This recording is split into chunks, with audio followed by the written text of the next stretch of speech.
Scott. Tristan. Those are our names. Today is an interesting day to be filming, a historic day, if you will. It is interesting. As a person, I have been so busy, I've stayed off Twitter, and then I briefly went on Twitter. This is the worst day to have been off Twitter. This was possibly, there's going to be like 4 good days in Twitter history, and today was one of them. I feel like I missed it all. All right, fill me in. What happened? So, as you all know, I live in Canada, part of Her Majesty. Oh, no. His Majesty's domain. So I guess long story short, the Queen is trans now. Yeah, the Queen is trans.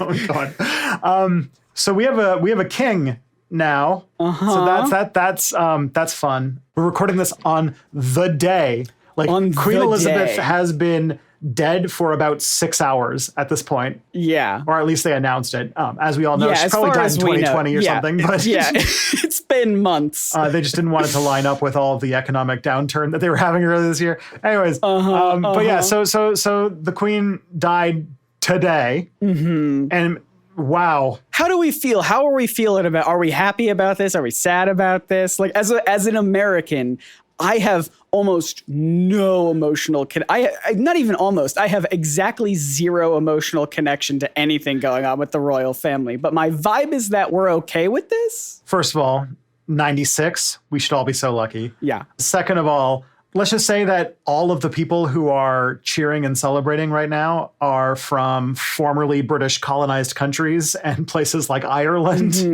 And the people that are complaining are old Tories in all of in Britain and the Commonwealth. So gotcha. So and Scotland. Scotland's having a good time. Yeah. So one of the things that I found is that came out is a little bit of like insider info, because now we have a king. We haven't had a king, boy power. Finally, the guys are in charge. Yeah. Thank goodness. Yes. Gosh, it's been so long. And like, how many wars have there been in the world while the Queen's been in charge? You know what I mean? So like, I'm not saying that women are the problem, but like, it's time to give the men a shot. You know what I'm saying? Yeah, it's our turn. Finally, something for us.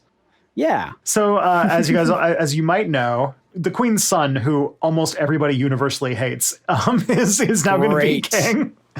Great. And so first of all, friggin' the Queen, out of spite, lived to be 96. So her son is taking the throne at like the age of like 78 or something.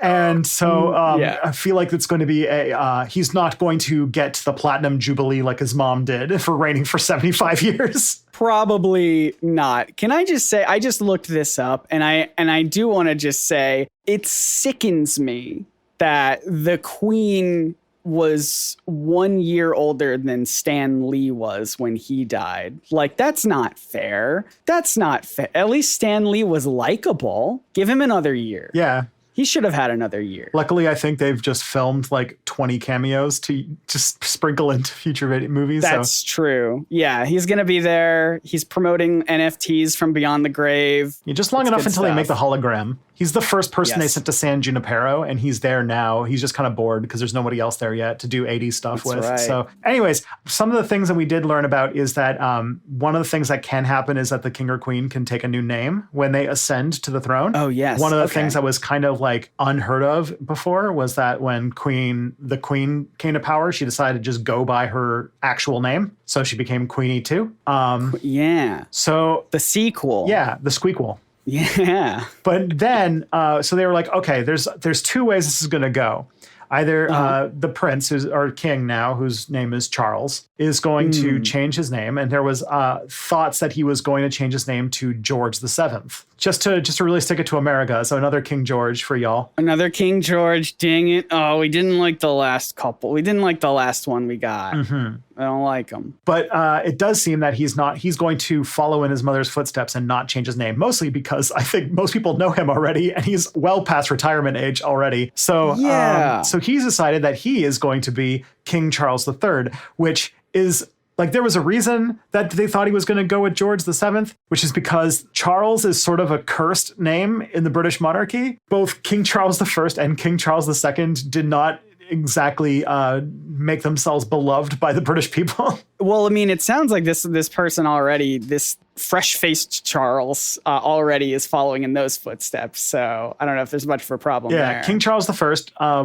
basically started the English Civil War and wound up being executed. Cool. Good. And Charles work. II kind of famed himself as a Caesar and ruled like a dictator or despot. All right. So okay. that's it. So what did this third one do? What did the hold on 1 second. Let me Google something super important. Who is King Charles? No, hold on. Because King Charles is now going to be on my money too. Hold on 1 second. This is very important to me that I'm looking this up really quickly. Here it is. So what did this third Charles, or should we say Charles Chipwrecked, do? Well played. That's a callback I had to joke. look up. Yeah, I didn't know if it was Chipwrecked or the Road Chip. The beloved Alvin and Chipmunks film franchise. What did Charles Chipwreck do? Well, he's been king to make him not so loved. Cheated on his wife, who everybody loved. Because you might remember his late wife, Princess Diana. No, yeah, that makes sense. Yeah, she was very universally loved by like people her because she was like into charity and like all this stuff. And then he cheated on her with this woman named Camilla, who's going to be the queen now. Oh, great. Everyone's probably excited about that. But then, so they got like very famously divorced, and then Princess Diana died, and Charles is now with his wife Camilla are going to now be king and queen of the UK. King and queen, they're doing it. And the thing is that while they don't like him, the British people are quite fond of his son, Prince William. Okay. Who's going to succeed him most likely. So everyone's going to just be like, "You waiting? Like, come on." Just waiting. It's taking you a while. Let's get Will and Kate, King Will and Queen Kate. Yeah, well, they're both kings. I think they're gonna change. They're gonna change things Two up. Kings. King Will, King Kate. Yeah, cool little Sparta thing. I love it. Oh yeah. Just one interesting fact. This is a podcast called "It's Probably Not Aliens." Oh, hey, I'm so sorry. We started recording. It's been a day here. This is a podcast that's not about the royal family. No, not as at all. far as I know. This is a podcast where we look into ancient alien theory and debunk pseudo-archaeology and pseudo-history. I know. While we try to give you the real world history behind really cool people and places and things. Well, I mean, I say we do, but truth be told, my name is Scott, and I am the co-host of this podcast that knows nothing. I come here, I didn't even know anything about what was happening today, but I come here fresh-faced, much like Charles 3.0, and I am just here to learn all the good history knowledge from Tristan. Oh, my name is Tristan. Somehow, I still do not know how this happens. Managed to research a topic in enough that we can banter about it for an hour before it goes to everybody's earballs. So today we are doing something. Yeah, what are we actually talking about? We are not today? even Queen aside. Yeah, we are not even. What doing, are we actually doing? We are at least in the right continent, but you could not be closer to the opposite side of the continent to what we're talking about today. Okay. Basically, question: what if pyramid? All right. But Bosnia. Okay. Now we've done pyramids before. Mm-hmm. We've done a lot of pyramids. Good old triangle buildings. But this is in Bosnia, which is a country whose location I definitely know. It's near Turkey. It's in like southeastern Europe. Which is also another country I definitely know the location of. So it's sort of near Ukraine. Okay.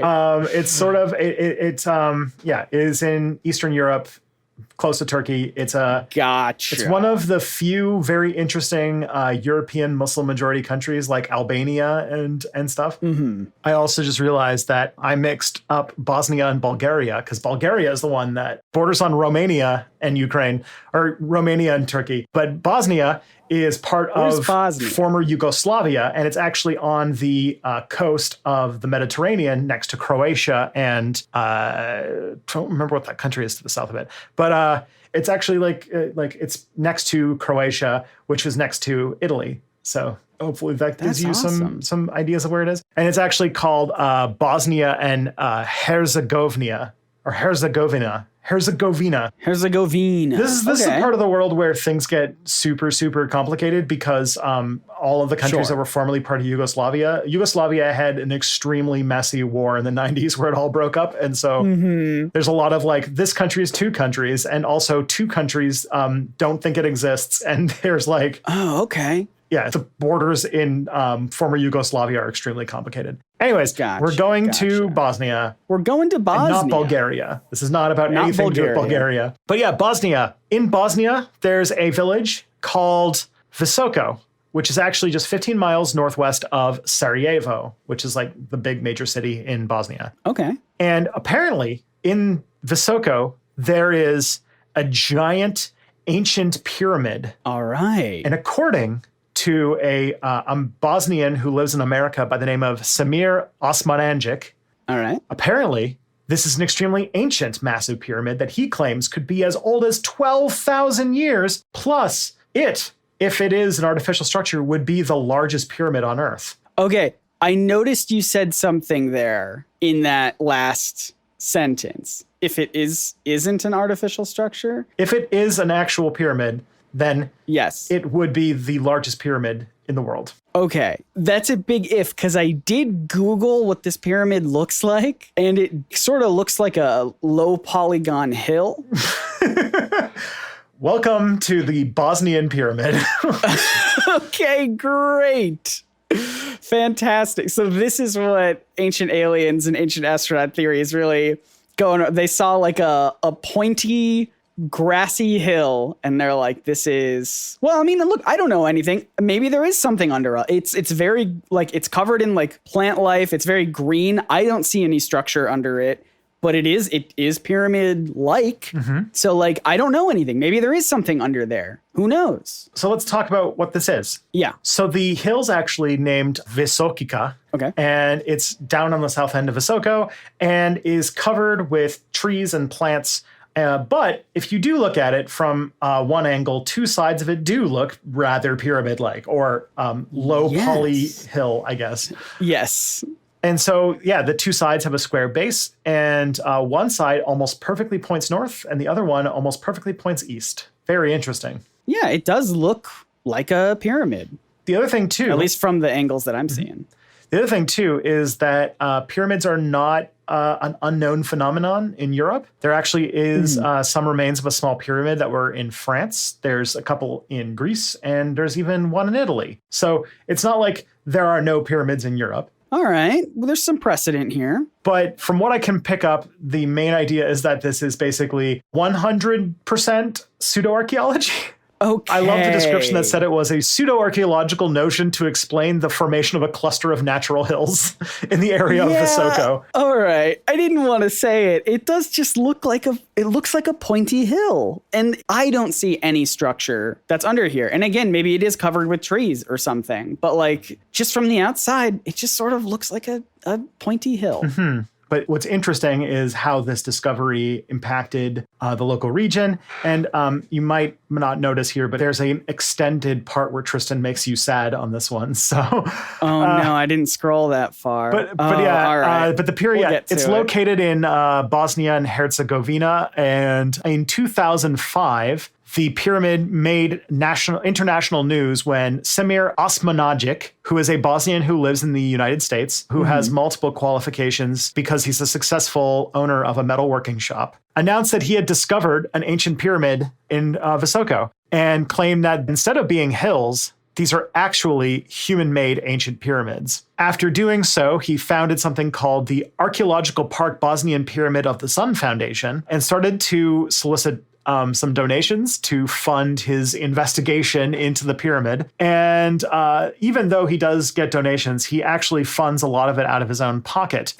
Just a hobby. And according to their documentation, Osmanagic once wrote that there are actually foreigners on the team, including experienced archaeologists, someone named Richard Royce in Australia. Also, American archaeologist Alison McDavid. Okay. Canadian archaeologist Chris Mundlinger. Yep. A very real name. And also someone named Martin Ainer from Austria. So that's a lot of archaeologists. What's interesting is that investigations into this have shown that Royce Richards, not Richard Royce, by the way. Okay. Just so you know, he named him as Richard Royce. His name is Royce Richards. Okay. Who had been named as the senior archaeologist, just sent Osmanagic an email once. Okay. And that's how he ended up as the senior archaeologist on the project. Oh, just sent like a nice email. He's gone on the record as describing the project as, quote, snake oil and bollocks. There's our British explicit tag. There's our saucy tag, I guess. Alison McDavid is not an archaeologist. She's an illustrator and also has never participated in the project ever. Okay. Chris Mundingler did spend the year that they claim that he spent the year on an archaeological project, but on one in a different country.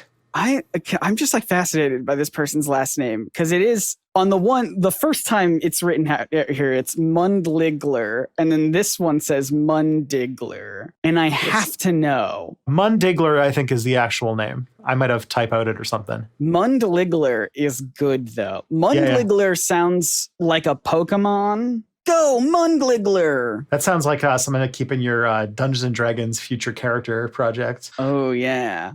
That's pretty good. The other thing, too, that I also found very funny is that Martin Ainer, as far as I can tell, doesn't exist. Nobody could find who this person is. So we're dealing with this level. And by the way, this did end up on Ancient Aliens, cited without any investigation whatsoever. This is very much one of those 1 seconds of like, look, here's a pyramid in Bosnia. Next thing. And then it's like, wait a minute, this is an extremely obvious fraud. Yeah. The only scientist who was on the Foundation's documents who actually did go to the site and actually visited was a guy by the name of Dr. Ali Barakat, who's an Egyptian, what I found was called self-styled geologist who claims to be an expert on pyramids. Self-styled geologist? Yep. All right. And also that Dr. Barakat apparently also was, quote, sent by Cairo to assist with Osmanagic's team, even referencing that he was sent by the, I believe, former, now, I don't think he's working for it anymore, but he was in charge. He was basically Egypt's Minister of Antiquities for decades. Zahiawas. Okay. Now you're saying he was claimed to be sent. Did anyone try to verify that in any capacity? Yes, it did. Archaeology Magazine actually reached out to Dr. Hawass, who, by the way, I just want to like make sure that you know, like Dr. Hawass is like one of the most respected Egyptologists on Earth, to the point where he was Egypt's Minister of Antiquities, which you can imagine is a pretty important title for a country like Egypt. Yeah, holy cow. So here's the quote that he said when he was asked about this. Okay. The discoverer of the quote-unquote pyramid in Bosnia, Samir Osmanagic, who claims that a hill near the Bosnia River is a man-made structure built before the end of the last ice age, is not a specialist on pyramids. His previous claim that the Maya are from the Pleiades and Atlantis should be enough for any educated reader.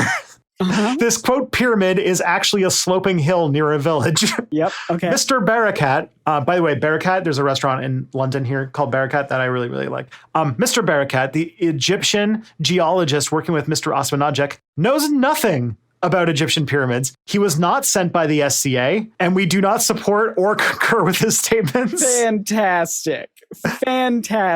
That seems to be pretty straightforward then, huh? Now, all of these signs that it seems that Samir Osmanagic is just a massive fraud might be a red flag about whether or not this thing is a pyramid. But, you know, we need to keep objective about this because, you know, just because he's a fraud doesn't mean that he's wrong. And who knows, maybe there is a pyramid. So we're going to investigate a little bit of that. But I want to get another claims that I want to get into this too, just to kind of build on his whole thing. He also has claimed that the hills have a special alignment that supports an ancient cosmology. Okay. That this is the Pyramid of the Sun, which is perfectly oriented to the north, and that the sides of the pyramid are oriented towards the cardinal points that claim that could not happen through natural processes. He's also made the claim that there's a network of tunnels connecting all of the pyramids, which exit on each of them because of an old myth of children entering into the hills and appearing in other places. But that's like the totality of his claims and sort of the real sketchiness of his whole organization. But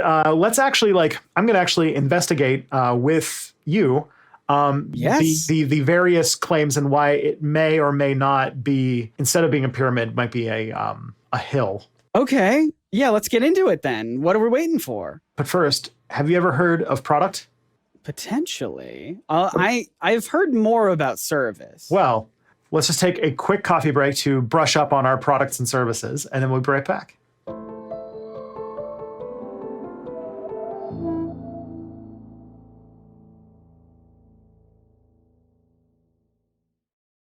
Back to the pyramids. Back to pyramids. Let's take a look into these hills and see if the hills have holes. Oh. Or Do whatnot. the hills have holes? The crows have eyes. What is a hill if not the opposite of a hole? You know what I mean? What is a hill but pyramid persisting?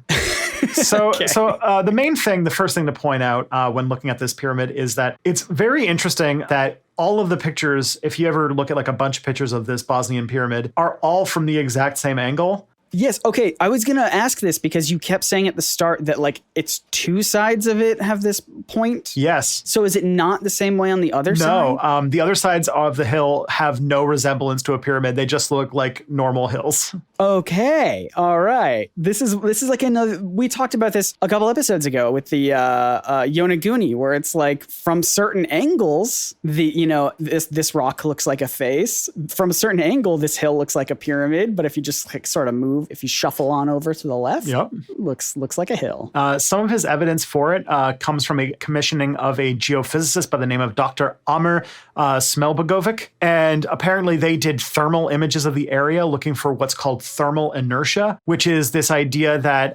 areas of different types of materials will cool faster at night and warm faster in the morning if they have holes in them and stuff like that. And he claims that through doing this that he has found 9 pyramids and 5 of them in the Vizokaka Valley. Oh, okay. Well, that's awesome. Have we dug anything up yet, or? The main problem is that while he pointed out this whole thing about thermal inertia, there's no evidence that either people gave to explain why a man-made pyramid would have this special property at all. They're basically like, we're going to test it to find this to prove it's a pyramid. And they're like, well, why does that prove it's a pyramid? And they're like, oh.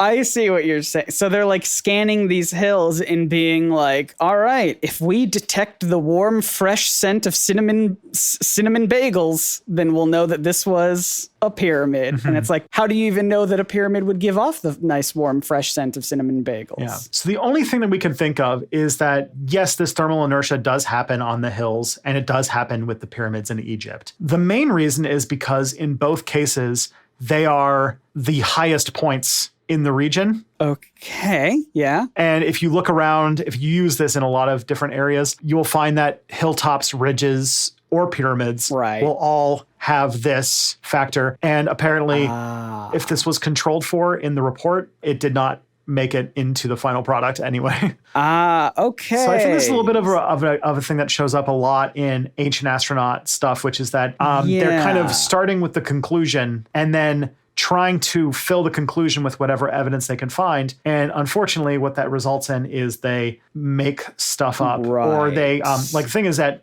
and this happens a lot, this is kind of like a shortcut of human psychology. We kind of talked about this in the art two-parter, that if you're looking for something, you'll find it. If you're going in thinking, I want to prove X, you'll be able to put the pieces together. It's basically how conspiracy theories function. So yeah, I mean, it almost sounds like, and I don't know how much this sort of device or these like readings are actually useful and stuff, but it almost sounds like they're just saying like, this device proves that pyramids, it can search for pyramids. And if we get a reading off of this, it's a pyramid detector. And if we get a reading off of this hill, then we know it's a pyramid. And it's like, you're already starting with the assumption that your device can even detect pyramids. Yeah. Like, how would you even know that? Yeah. But luckily, he has a second piece of evidence that he showed that is much more convincing. Okay, cool. Hit me with it. I'm ready. He did a bunch of work with a guy by the name of Harry Oldfield, who did enthusiastically through his work prove that it's a pyramid. Okay. Harry Oldfield, who he referred to as Dr. Oldfield, though no PhD on my record was found, all right, is a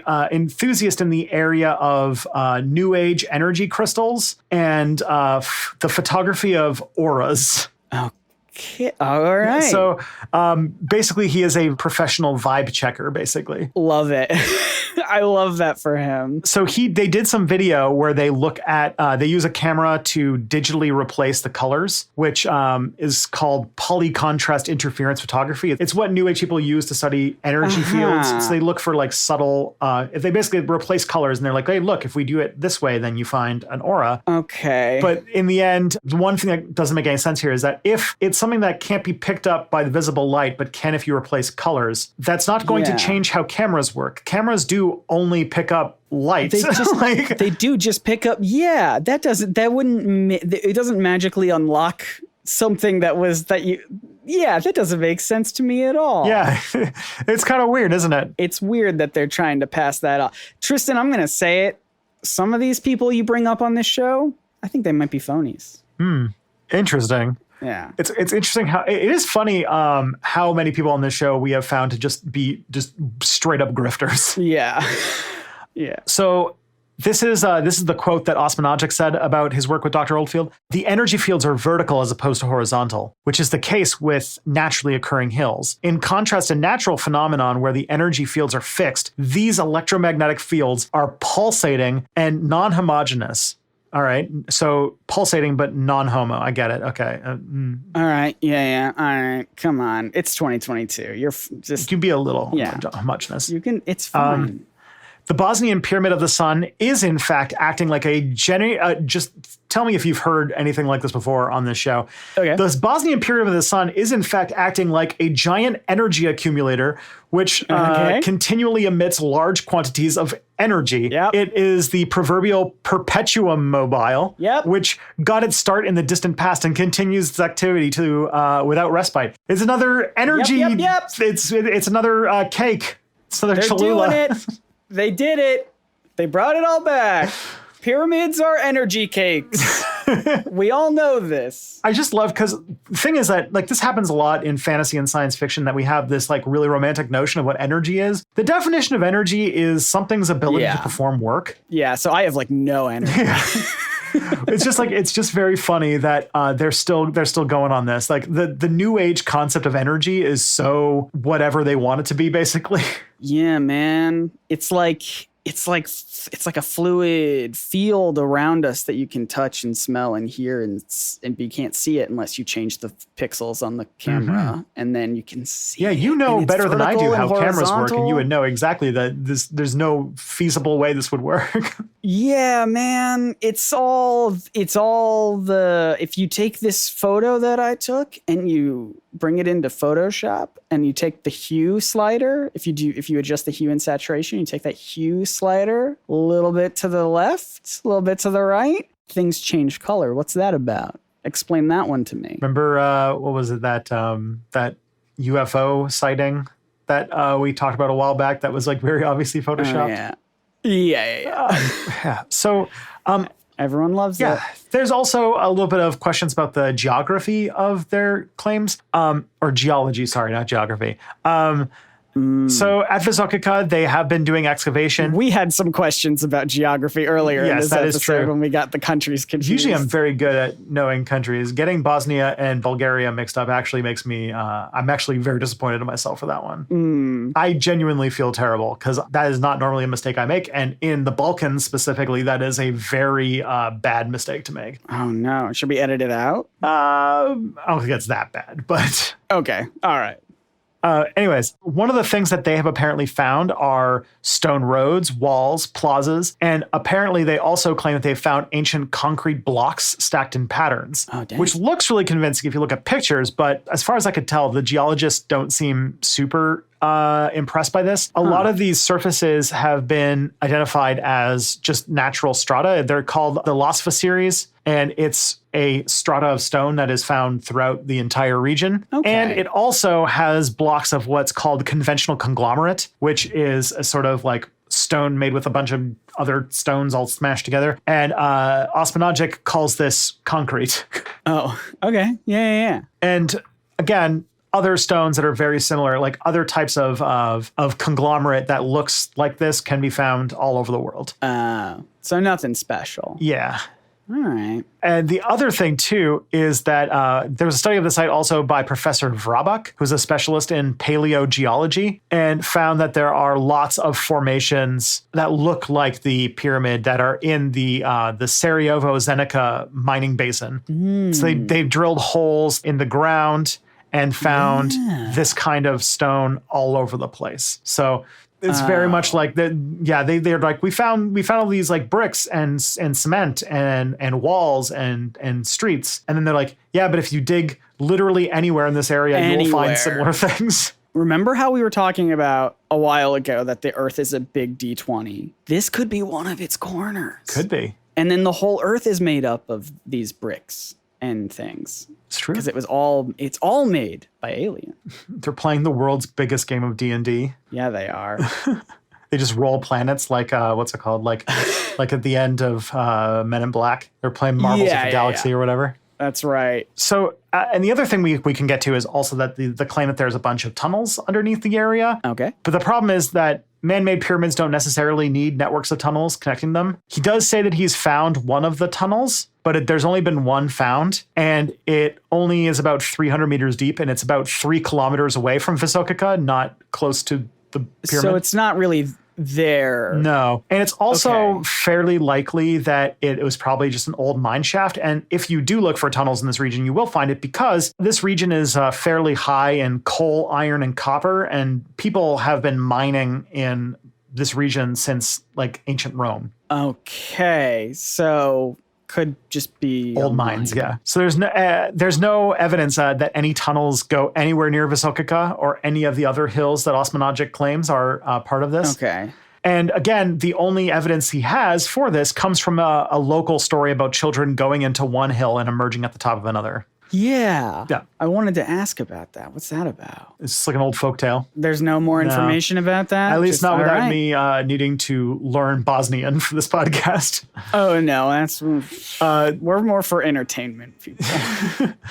But so, yeah, every expert who I could find who has looked at this site has universally categorically showed that this is false. They're called flat irons. It's a natural type of hill formation. One archaeological geologist by the name of Paul Heinrich at Louisiana State has shown that flat irons are common throughout the world, and that there's actually some hills called the Russian Twin Pyramids in Vladivostok that have a very similar look to them. And there are also many other ones in this area. There's no evidence that they were shaped by human construction, to the point where one description I found was that if it is an artificial pyramid, they took apart a natural structure and then artificially built it, putting all of the things that they removed exactly in the place that they would have been if it was natural.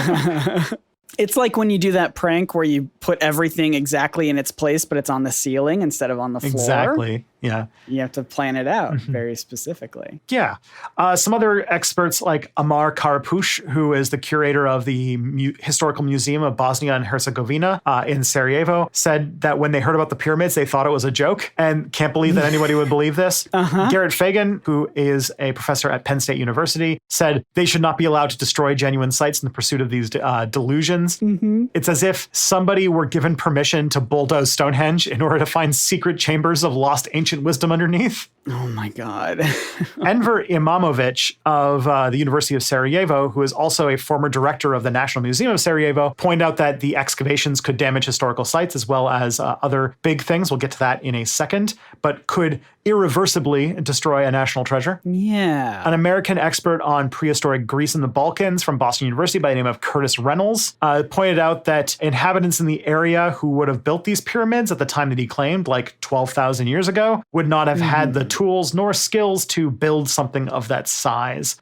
People at that point in the past who we have studied, this was still at a time of the last glacial maximum, which means that this was still like the Ice Age. The place was very cold and very dry, and there were glaciers in a lot of these mountain ranges. So the only people who lived in these regions were like Paleolithic hunters and gatherers who made some camps and maybe lived in some caves. Like, that is the level of technology we're looking at, not like pyramid level stuff. Tristan, this is the issue. This is the issue with the way that you're thinking and the way that all these different professors are thinking right now, is that you're trying to incorporate context and historical studies of like the people of the time and the time period and civilization. But you're missing the fact that if you look at it from one angle, it looks like a pyramid. This thing looks like a thing. It looks like a pyramid under yeah. I'm just sick of hearing of all of these experts in their field shooting down this theory because, it doesn't line up with all of these other reasons, and the people couldn't have built it, and like even if they did, they would have to, it would be like it's just, I'm tired of people coming in, raining on the parade, putting in all of this extra work when all you really have to do is point at it and say it looks like a pyramid sometimes. Fair. I mean, that's what I'm saying. The thing looks like a thing. Some other things Curtis have actually said also that people who had the technology to build something like the pyramid would have shown up at the earliest about 2,500 years ago and didn't. Okay. And that also, it's important to point out that the pyramidal shape is actually a pretty common one that shows up in natural places because it's actually pretty resistant to natural forces. Yeah. It's why we build pyramids, because they're just very stable.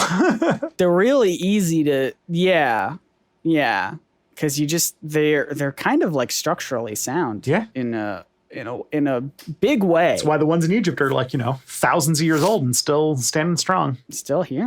Anthony Harding, who is the president of the European Association of Archaeologists, wrote a letter to the Times about Osmanogic's theories and described them as wacky and absurd. And those are quotes. Excellent. I love that. But never mind, because still, despite all that, the Bosnian Pyramid of the Sun Foundation did do one geological survey where they hired real geologists from the University of Tuzla to investigate Visokica and really determine the area. So those people got together in 2006 and had a press conference to present the results of their research. All right, hit me with it. What'd they find? It was led by an academic from the Faculty of Mining and Geology by the name of Seyfuddin Vrabak, and they concluded that the hill is a natural geological formation made of clastic sediment and layered composition in varying thickness, and that its shape is the consequence of endodynamical and exodynamical processes in the post-Miocene era. Okay. But then underneath it was a pyramid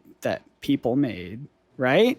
The pyramid's mostly made up of the things that are made up of other mountains in the area, which is conglomerate, clay, and sandstone. Sure. Okay.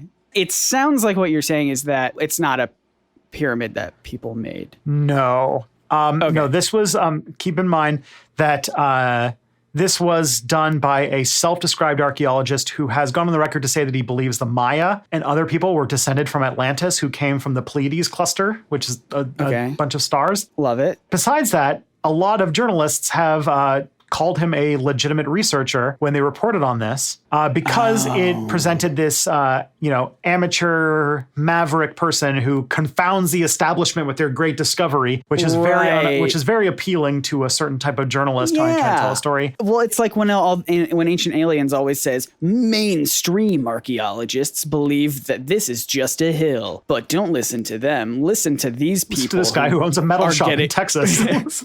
Listen to these people who are getting paid to be here. Yeah. So I think the best description I have of like trying to believe a person like this about these kinds of claims, like a non-archaeologist trying to make these grand archaeological claims in face of all of the experts. Great quote from the University of Sarajevo's Enver Imamovic, who is also the former director of the National Museum of Sarajevo. And this is the quote he said about him. "This is the equivalent of letting me, an archaeologist, perform surgery in hospitals." Which I just like such a great line. It's very good. And yeah, it's very true. It's a thing that we come back to all the time on this podcast, which is like, even if someone is legitimately an expert in a field, it does not make them an expert in any other field, period. So now we come to the part where I make you sad. There's a bunch of things that, despite the fact that this has been very thoroughly debunked by anybody who has taken a serious look at it, it has not stopped this project from moving forward. And there's a lot of problems with that. For example, Visokica is also a real archaeological site. The town was actually Bosnia's capital in the Middle Ages. And on top of the hill, there's an old medieval fortress that's been excavated and is a national monument. And that fortress was also built on top of Roman ruins because it's the tallest hill in the region, so it has a good strategic purpose there. So people have been building and living on there for, being able to scout the area for ages. And even the Romans built this site on top of an ancient tribe called the Illyrians. So this is a place where there's a lot of actual archaeology that could be done. But Osmanagic digs in this area looking for pyramids. And in doing so, he's caused outrage in the archaeological community to the point where many archaeologists have been lobbying to get his permit revoked.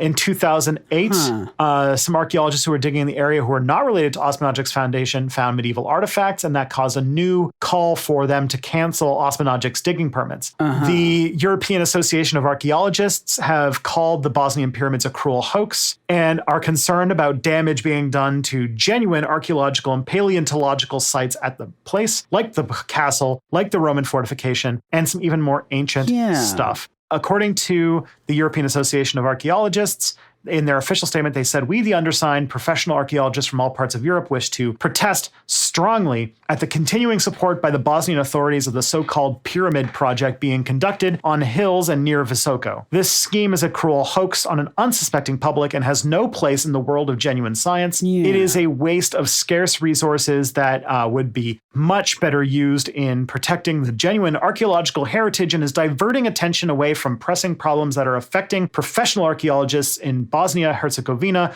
on a daily basis." Yeah, because I was going to ask, you had mentioned a quote earlier from someone saying it's like bulldozing Stonehenge to like uncover something. And like that confused me for a little bit because at the time, just moments ago, I had just assumed that this was just a hill. And like that doing any sort of excavation around it would be like no big deal. But it sounds like this is actually genuinely damaging and harming actual archaeological sites in this process. And how? Now, do you think that the local government listened to these archaeologists? Since this segment is the part where Tristan makes us sad, I am going to have to tentatively say probably not. No, you know what he has done? Build a park. Oh my God. After the discovery in 2006, he raised a bunch of investment capital from investors in Malaysia and started building an archaeological park, including reshaping one of the hills to make it look like a stepped pyramid. Oh my God. The site has volunteers who are building botanical gardens as well as holding meditation sessions at the site. And in doing so, the Visoko region has become sort of a new age pilgrimage site that has attracted pseudoscience enthusiasts from around the world to visit. I mean, if the tourism, if it helps, I guess. It gets worse. So according to this, the tourist traffic has apparently helped in the economy of Visoko. So that is nice. And even though attendance has gone down quite a bit, people in the region still claim that it's a pretty decent source of income. In 2017, Osmanagic was still at the site and is trying to make more alterations to the hill to make better marketing for the site. And still, it's being done on private funding. In 2016, he claims that 5,000 people visited this park since it opened in June that year. And in 2016, he also opened a second park that is visited by tens of thousands of tourists on a yearly basis. And also a large amount of locals and visitors from the surrounding area come to see it. And in 2020 and 2021, that's very recent, Serbian tennis player Novak Djokovic visited the site, which got a big boost to its traffic. Cool. Excellent. Has this been bad? Have tourists done bad things? I can only assume so, because that's typically where these stories go. I can't verify whether they've done damage to the site. Obviously, like reshaping these hills to make them look like pyramids is already enough. Yeah. But the main thing is that it's very interesting why this is all happening and why the government is supporting it so much. And it's not just for money reasons. One of the things that I kind of danced around in this episode is that Bosnia was at the center of an extraordinarily brutal war in the 1990s. Anytime you hear about the war in Yugoslavia in the 90s, Bosnia was like the hottest part of that war, to the point where there was a genocide against the Bosnian people.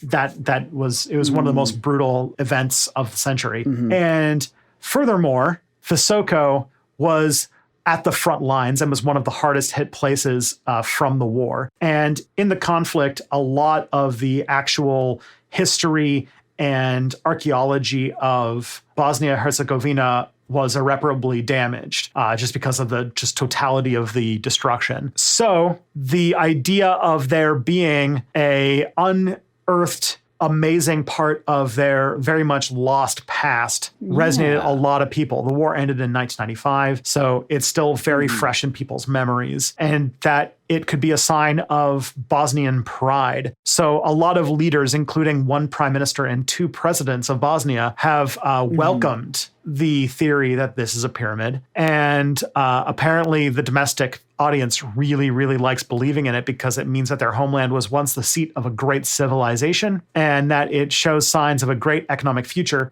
Major critics of Osmanagic and his work have been basically like shouted down and criticized for being anti-Bosnian for doing it. I see. And that Osmanagic in his work has made specific appeals to Bosnian nationalists in a time where the country is still struggling economically and socially because of this war. Keep in mind, thousands of people were killed in this war. And that the war probably in the Visoko region alone did about $200 million in damage in factories and infrastructure. On top of that, Yugoslavia was a communist country, and so Bosnia-Herzegovina had to go through the war, but then also had to deal with sort of the shocks and pain that comes with transitioning out of communism, which is, if you know, in like, you know, Russia, for example, or any of the former Soviet countries, is an extremely brutal process. Yeah. So that like Bosnia has been through some shit, and they are kind of latching onto this as like something positive to run with. Visoko has a population of about 11,000, and now this extremely obvious fake site is integral to their local economy, to the point where they are even harvesting the work of local Bosnian volunteers who feel like they're working towards some positive goal. And that's the sort of bummer to leave you on. This is tricky, right? Because on one hand, you know, we want to be on that sort of side of trying to figure out the actual history, the actual, you know, makeup of this hill, of this little pointy tree area. And so like wanting to get to the bottom of that as like accurately, as historically accurately and scientifically accurate as we can does feel like in this instance, like it is almost like robbing these people of some of this thing that they are really passionate about, it seems. And that gives them like a sense of pride in where they live. So I don't know. What are your thoughts? Where do you sort of land on that, I guess? So to me, like, I feel that there's something especially skeezy about trying to essentially leverage a country, a people who have been through like some of the worst stuff imaginable, and using people who are in that sort of vulnerable place, and through that selling them a false hope in order to sell a theme park, essentially. I think that's sort of where I come down to is the fact that it was basically presented by, you know, like one person or like a handful of people who are effectively just trying to make a name for themselves and make a name and get money by manipulating the sort of cultural feeling that the Bosnian people have to sort of further their goals. I don't know. Yeah, that is gross. It also further adds to the tragedy because it's pretty intense that like Bosnia was hurt really bad by this.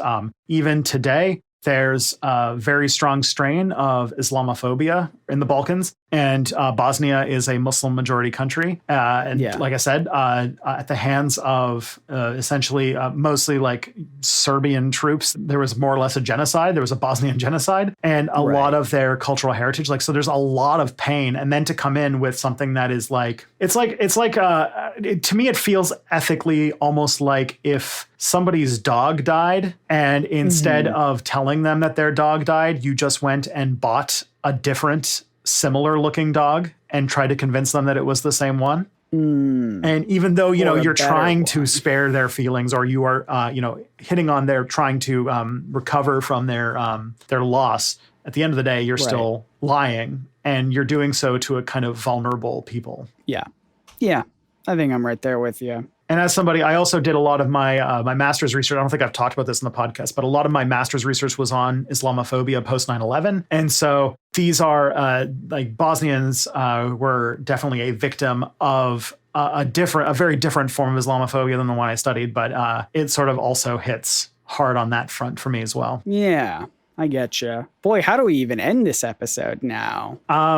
We have a lot of happier episodes that you can also listen to.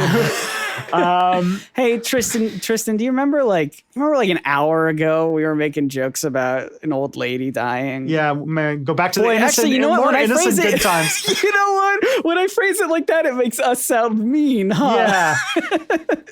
It's been a real emotional roller coaster today. It's been a whirlwind of emotions here. And hey, look, if you want to tell us all of your thoughts about this topic and more, you can go follow us over on Twitter at probsnotaliens. Yeah, I know for sure that I am lacking a lot of cultural context about what's going on here. So if there is a listener who knows a lot more about Bosnia and the history of this region, who can give us some information, fleshing it out, I would be so happy. I am very slowly working on making a corrections and additions episode. And so I would love to get anything that I feel like I could add on to these episodes for later. Absolutely. So, I mean, that's the great part about the Twitter community is that it's not just people telling us that we did such a great job. It is that, but it's also people telling us all the stuff that we missed or got wrong or things that we should have included. And we like to shout out those people because everyone's still very respectful. Sometimes that's just critical. Just people have an awesome footnote to add to it that adds a lot more juice to the story. So, and I really appreciate all of it, by the way. Absolutely. Me too. And so that's what we really super duper love about all the folks over there at Twitter. So again, that's Probs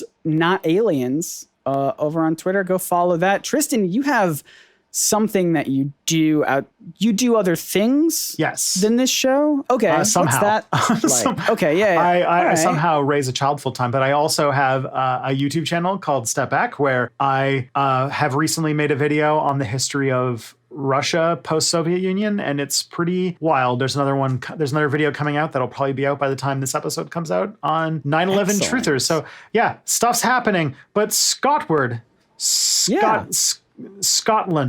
That's me. What you also do? You do thing.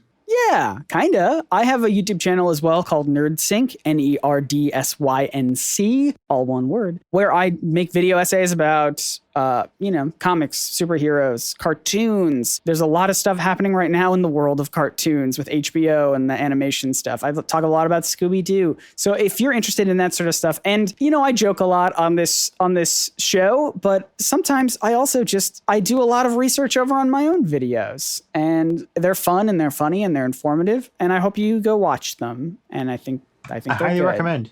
They're good stuff. Yeah, and I would like to thank the following people for writing reviews, 5-star reviews of this podcast on Apple Podcasts. I want to give a huge shout out to PB Fiasco, Kashmir Gizmo, Dontresami. I don't practice these before I start saying them. Ryan Spiker and Loot 408. Thank you so much. And there's so many more that I'm going to shout out in future episodes, but thank you so much truly to everyone who gives us ratings and reviews on Apple Podcasts and wherever else you can go. That's super important. Why is it important, Tristan? Well, because podcasts don't have a recommendation algorithm, at least not yet. Apparently YouTube is working on a podcast platform. YouTube's working on it.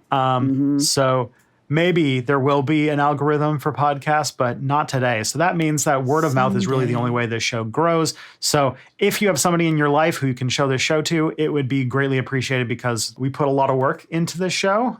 We put a lot of passion into this, and it would be great to have it get to the people who it would resonate with. Yeah, reviews help. Shouting it out helps. Use your thought fossils. Spread it by thought fossil of mouth, I guess. And the best way you can do that is by sending people over to a very simple website, probsnotaliens.com. It's got links to where you can listen to all it's got links to where you can listen to this episode, to this whole podcast. I don't know where I was going with that. Probsnotaliens.com. It's got links to where you can listen to this show on all of the podcast platforms, iTunes, Spotify, every place. You get it. Send people there. They'll find it. It's a good time. Yeah. That would be greatly appreciated. That's all for now, though. Yeah. That's all for now. My name is Scott Nicewander. And I'm Tristan Johnson. Just remember, folks, the truth is out there. Vjerovatno. Oh. That was probably in Bosnian. It's probably Bosnian.